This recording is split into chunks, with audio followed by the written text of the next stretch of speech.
What do ancient religious symbols of sacrifice have to do with our psychological development? Today, we explore how different traditions have understood the principle of transformation through conscious sacrifice. I'm Mark Roach.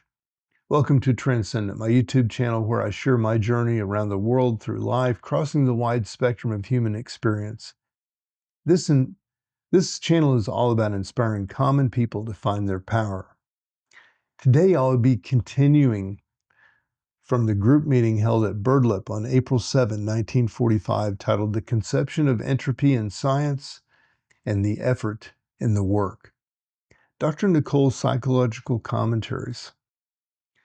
This is part 4 of our exploration of this material. Now let us take some of the great symbols of sacrifice that exist historically in the past, chiefly as religious symbols, and let us think of them in connection with the idea of effort that decreases the state of entropy and gives new force, new energy.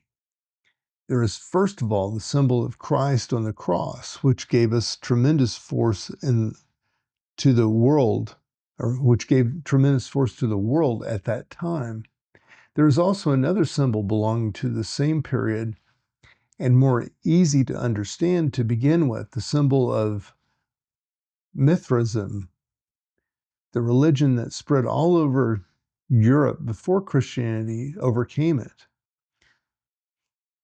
In the symbol, which you can see on plaques and statuary at the British Museum and elsewhere, if you find God not on the cross but mounted on a bull, into which he is driving a knife, and from its blood come wheat and other things useful for life. This is a symbol of sacrificing the animal side, and the underlying idea is to decrease entropy, to transform energy from a lower level to a higher level, because you always satisfy your instincts like an animal. You cannot expect energy to transform itself into anything on a higher level. Now, in the work, we have another symbol, so to speak, which meets us at the outset, namely the first conscious shock. You will see that this is transformation of energy brought about by shock or effort.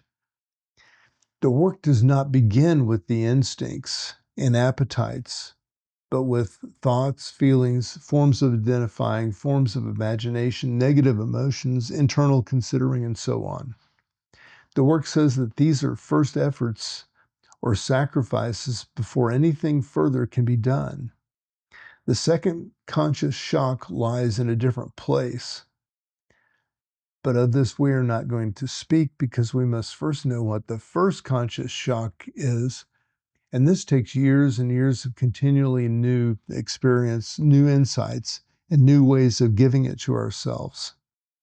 The work does not start with the bull of Mithra, the animal instincts. It starts with the psychological man rather than the animal in him. If the psychological man changes, then the animal will begin to change, or rather, you will begin to see how the animal must change and become no longer a savage beast, but a useful creation with whom you can live in reasonable peace and without a feeling of contradictions. Certainly a time will come, or a time comes, when we have to know our animals and we have to go right into them to discover what they mean. But this belongs later. And at present, we have to begin to see this other side, this psychological man or woman that we do not think we are. This imaginary person that has to be broken up. And this was from the conception of entropy in science and the conception of effort in the work, part 4, from Dr. Nicole's Psychological Commentaries. I'm Mark Roach with Transcendent. I'll see you in the next video.